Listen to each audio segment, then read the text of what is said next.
What is going on, my friends? It is Anthony DiFiglio back again with another video, and today we're going to be checking out the Dave Davidson signature Jackson Warrior. Stay tuned.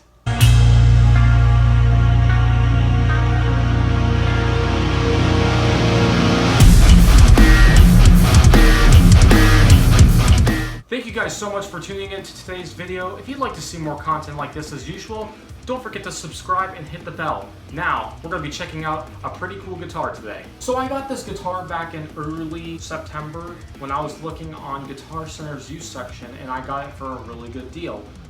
Long story short, as you guys are aware, I bought it and it's now mine, and I wanted to review it on this channel because I wanted to review and go over some of the really interesting specs along with the killer finish that this guitar really showcases. So we have Dave Davidson signature DiMarzio Imperium 7-string pickups, a Floyd Rose 1000, one volume, one tone, 3-way selector, and should I mention on the volume pot, we have a coil split function, which is really fine and dandy on this guitar.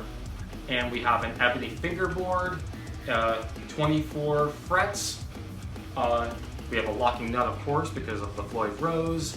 And we have a matching headstock along with the body that is called Distressed Ash.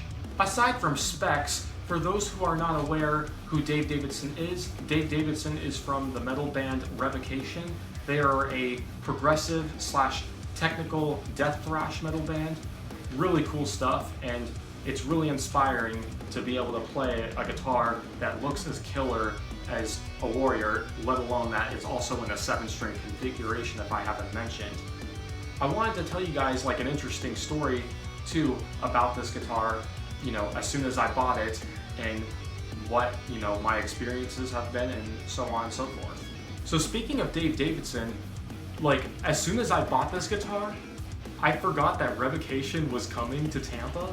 And so what I did was, I recently thought to myself, why don't I go and get Dave Davidson's actual signature Jackson signed by Dave Davidson himself and the Revocation members. And so that's what I was thinking. And so when I did that, it totally crossed my mind to do that. And I was like, hey, I've seen Revocation once and they're one of my favorite bands, so why not see them again? And they played at an even smaller venue, so I got to not only meet Dave Davidson again, but I got to meet all Revocation members as well. Although I've met the bassist once before, but the second time on this recent show, he actually remembered me, and I told him that, yo, I got Dave Davidson's actual signature guitar with me, and he was like, he totally thought it was really cool, and they felt so proud to sign it, in which they did sign everything. The only thing that sucks about this story, however, long story short, is that some of the signatures on the back wiped off, which is kind of unfortunate, but something that adds to the moral of the story, however, is that Corpse Grinder from Cannibal Corpse was actually in the crowd, so I got him to sign it, even though it got a little messed up there.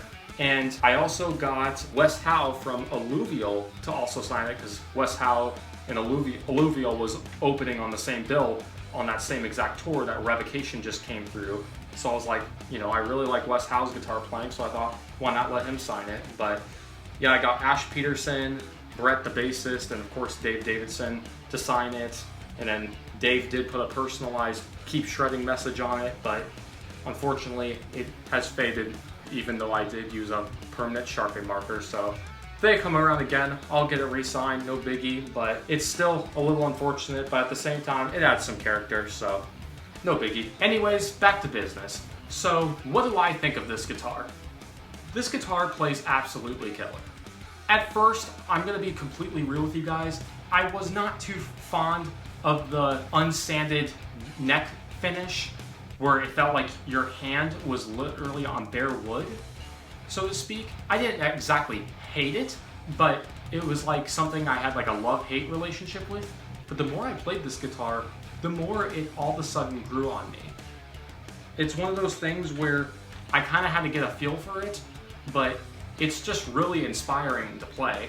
And not to mention, when you put your elbow over this part of the horn of the guitar, it's really comfortable for not only like trem picking, alternate picking, it's actually kind of ergonomic in that sense, but it also just looks like really just brutal. Especially when you're standing up, this guitar is just super comfortable, whether you're playing a metal show or a rock show.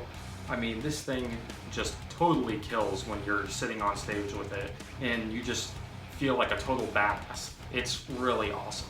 And I also like the fact that Dave Davidson's signature Imperiums just totally cut through in this guitar. It's absolutely astonishing.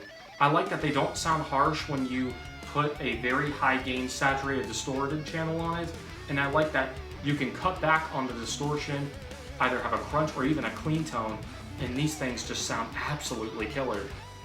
These things are not just made for metal. Despite the look of this guitar can do almost everything. It's absolutely phenomenal.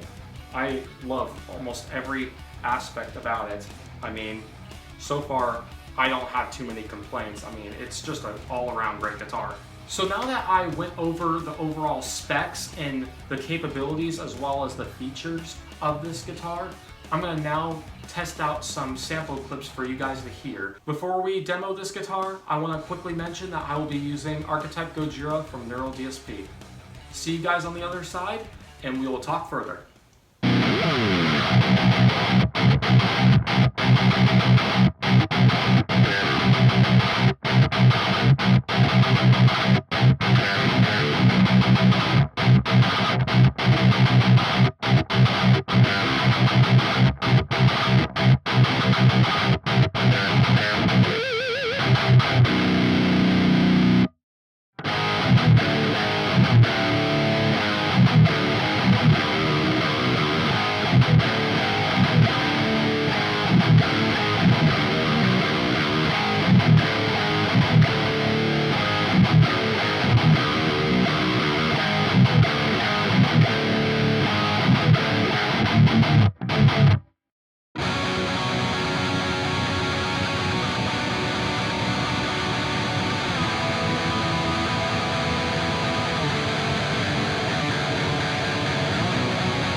From hearing how this guitar sounds, it absolutely kills it when it comes to just like pure brutal tones and clean tones. I love these pickups. I love just the ergonomics that this specific body shape has.